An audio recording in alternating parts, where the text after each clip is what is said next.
Hello. It's Friday, September 9th. I want to read something in a little bit, but first I remembered yesterday that I forgot um, that I wanted to mention that I went for a nice long, 10 miles is 10 miles, but it was a good run, and I did a 88:88, and then after I stopped the watch, I kept on going just a little bit further to get to a nice stopping point. And so I got just across the threshold of 10 miles. I can uh, conceivably, realistically, would get to, you know, 10 miles on a regular basis, which just is beyond what I ever would have probably thought I used to have been able to do. Strange way of saying it. But anyway, that was yesterday. And today, yeah, it was a good day.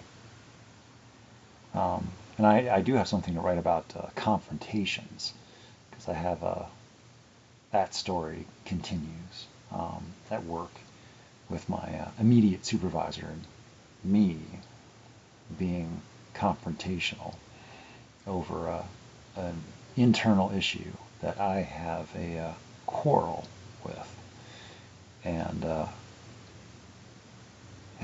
have made it my business to shed light on. So, and keep, yeah, and to keep talking about it, to make it extremely uncomfortable for the behavior to continue.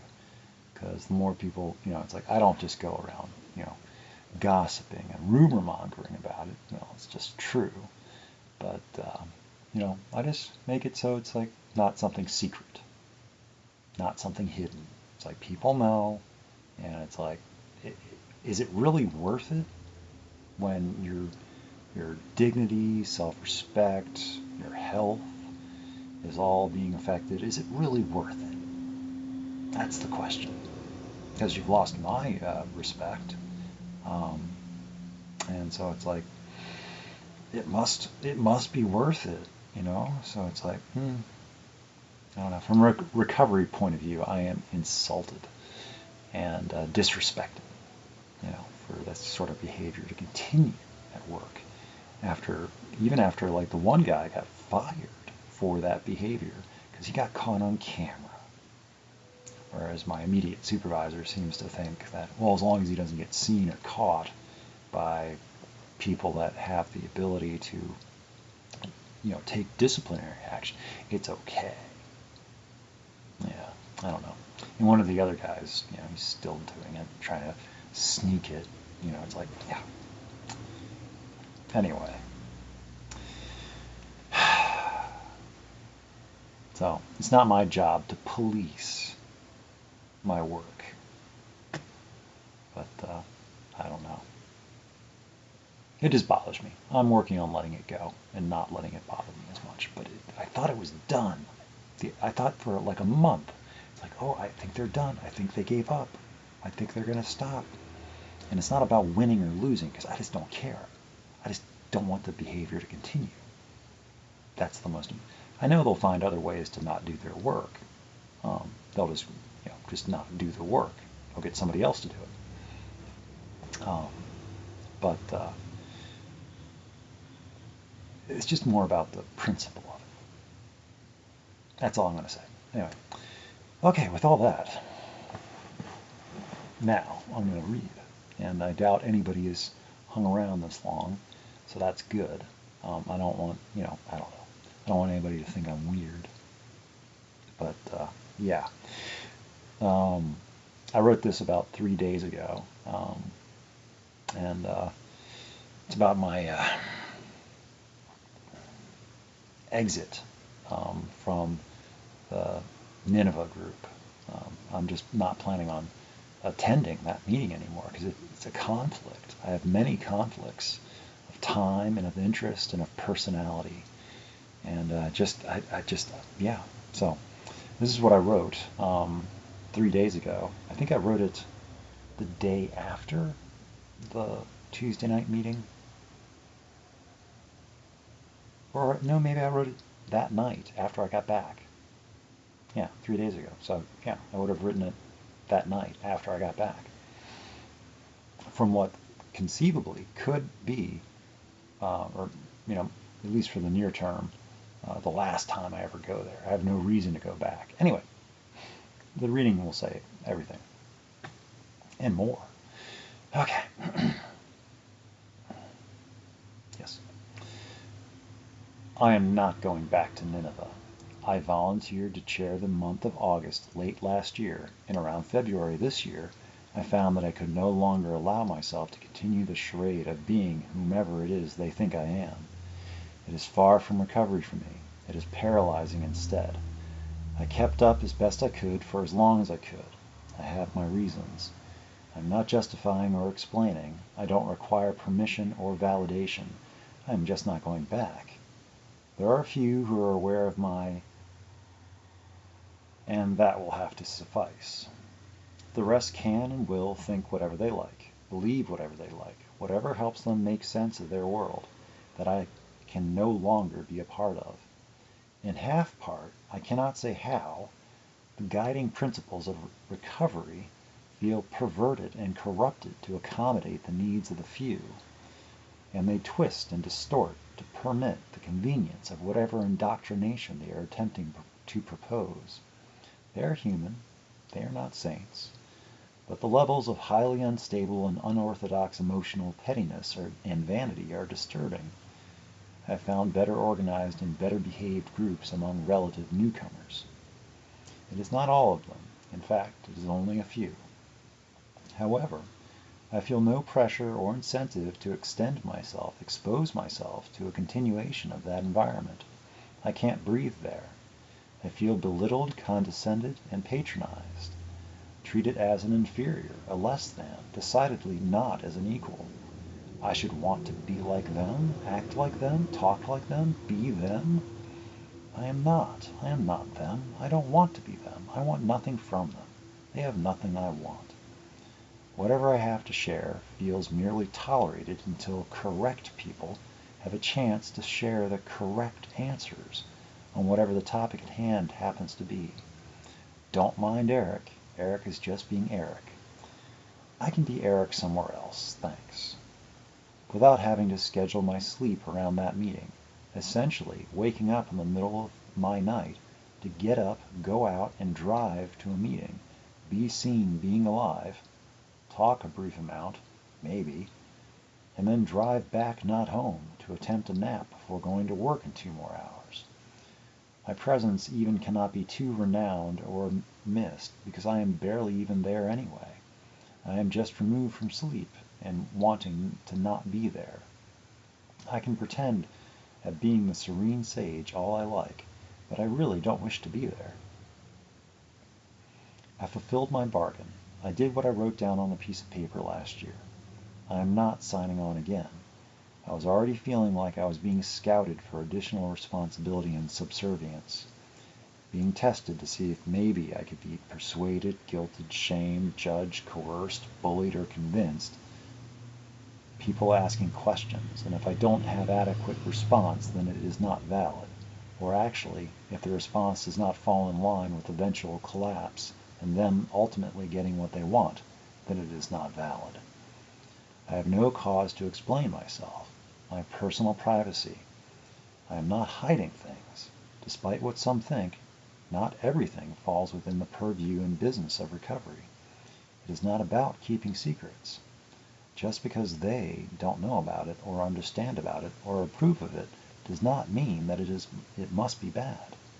I have a long history of being taken advantage of and exploited without my knowledge, and then finding out later, or feeling that something isn't right, and then learning that my boundaries have been violated and I am being disrespected. They know me well enough to hurt me, to use me, and they have used my honesty as a weapon against me. I have no desire or reason to play victim. The loyalty card has been played out. The rest is just for show. I am not going back. It isn't running away. It is standing up for myself, standing my ground, my individuality, my personality, my authenticity, my autisticity. I am not quite the alcoholic they are looking for. There are more qualified alcoholics out there that they can subvert, sculpt, groom, and dominate to their methods and modalities far better than I. I am revolted. I am rebelled. I am free. To be who? To be me. I owe nothing. I only owe it to myself to take what I have learned and live well, live better. That is the best thanks that I can offer, and pass it on, being a benefit rather than a detriment, being a compliment instead of a liability. I am tired, frazzled, incomplete thoughts. I feel unsettled and unsure, a trust violated, a belief shaken, a disturbance in the force. I am okay, just trying to close the ledger, to find the balance. Principles before personalities can only take me so far, allow for so much, before I must pay attention to the warning signs in the abandoned ship. I have other meetings, and I can start attending other meetings if I want. I am not a prisoner to attend that particular meeting for the rest of my days here, subject to their insult and mockery. Again, not all, just a few, but enough that I can no longer. Too tired.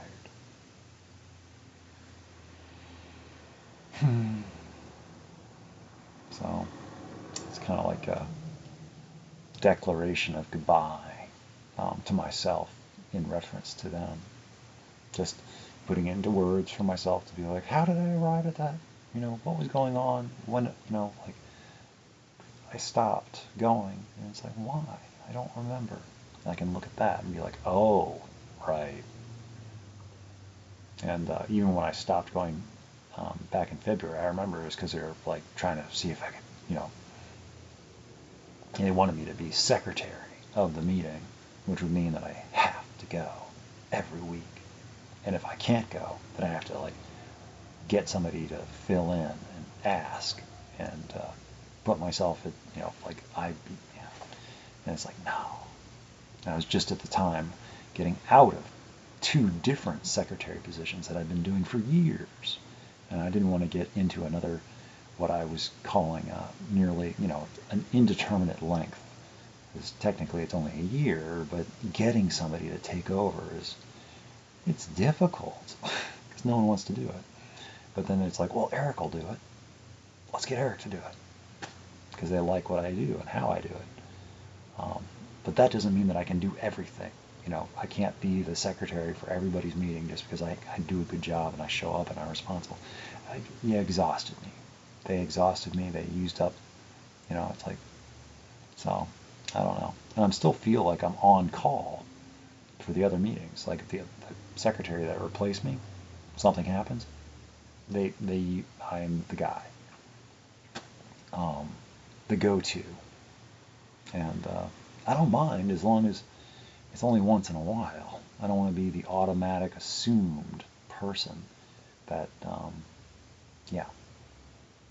So it's like I almost have to, like, if I really want to disassociate myself, I just have to stop going to those meetings. That way when it's their time is up after a year, unless they volunteer to do more, they don't just pass it back to me. It's like, no. It's not just going to be somebody new, then it goes back to Eric. Somebody new, then it goes back to Eric. Now, I don't want to be like that always person that if I don't do it, then something is, it's my fault. It's like I'm personally responsible for maintaining and keeping. It's like, no, I didn't realize that was, So I'd wanted the one meeting with Thursday night. Well, if there's attendance is so low and people don't seem to want the meeting, well, let's just close it. But then, people wanted it open. even if no one shows up, they wanted it open. I just didn't like when I go there and I was by myself. It's like, well, why? So, and of course, there was a pandemic going on at the time, so I don't know. But things are picking up, I guess, as far as attendance goes at that meeting, the Thursday night. But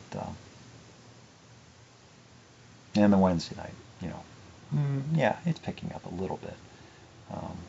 But the Tuesday night, it just is kind of just dying off with its members. Very little interest, and even seasoned attendees, it's like myself, like just disgruntled, far from gruntled, dissatisfied, far from satisfied. In despair over the meeting, far from respair. So at least I'm taking a very, very long respite from that arrangement, because it's not about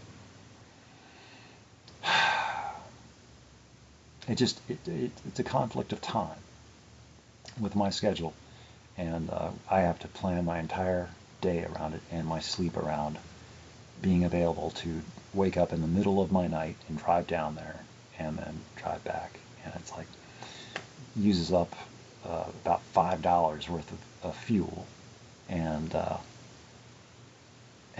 put $1 in a basket. It's like, what cost? It's just the money. It's not about the money, but it's about the time and the effort. And I don't know. I'm explaining to myself what I'm thinking. And anyway. But that's for the record. My intonation, my evocation of the words, of what they meant to me, what they mean to me at this moment, and how they read. And it was, I hadn't read them before, so, and already, even just 3 days old, it's like I know where I was. I know, and it doesn't even come across, all of it, the magnitude and scope of the depth of, because, I have a 6-year relationship with that meeting. And so my turning away and not attending is, it's a significant statement, because people just, I guess they just assumed that I was happy, assumed that things were great. It's like, no, I just don't talk about stuff like that. And it's like, canary in the coal mine. There were warning signs. There are always warning signs. It's just people don't recognize them, and it's like, meanwhile, I'm just getting stressed out and overwhelmed, and I'm complaining, I'm mentioning things, and nothing changes, and if nothing changes, nothing changes, so I have to change. And yeah, and people don't like it when all of a sudden something's changed, and they're like, what happened? And it's like, well,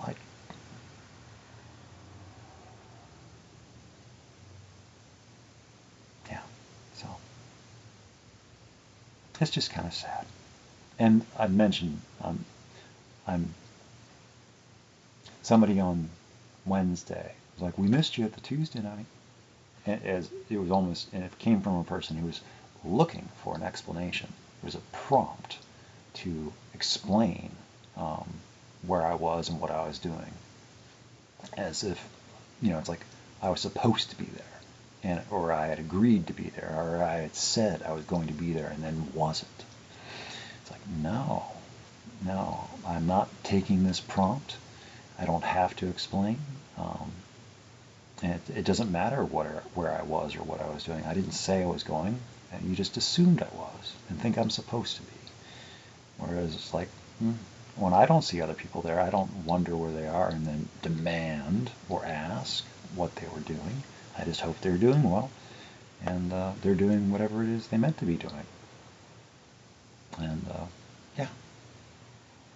as far as expectations go, I just hope people are doing okay and making okay choices for themselves, doing what it takes to live their life to the best of their ability in the best way that they know how, attending to their needs and the needs of the people that depend on them.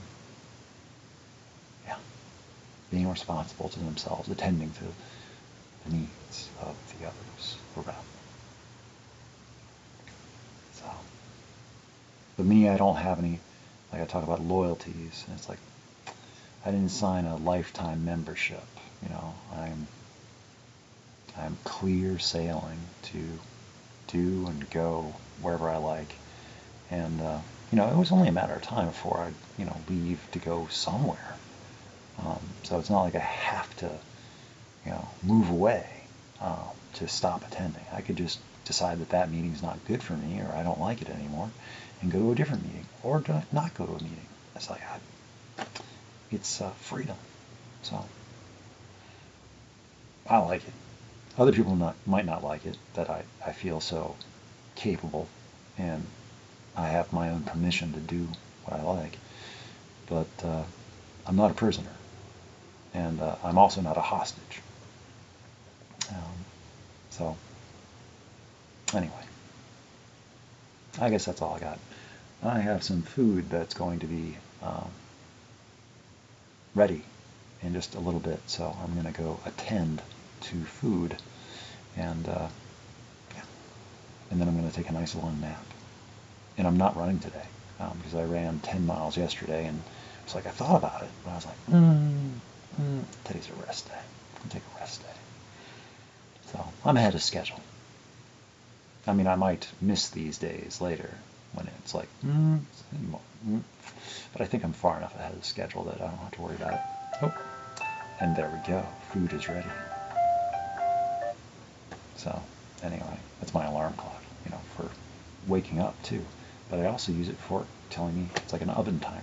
So it works. Anyway, okay, I'm going to go now.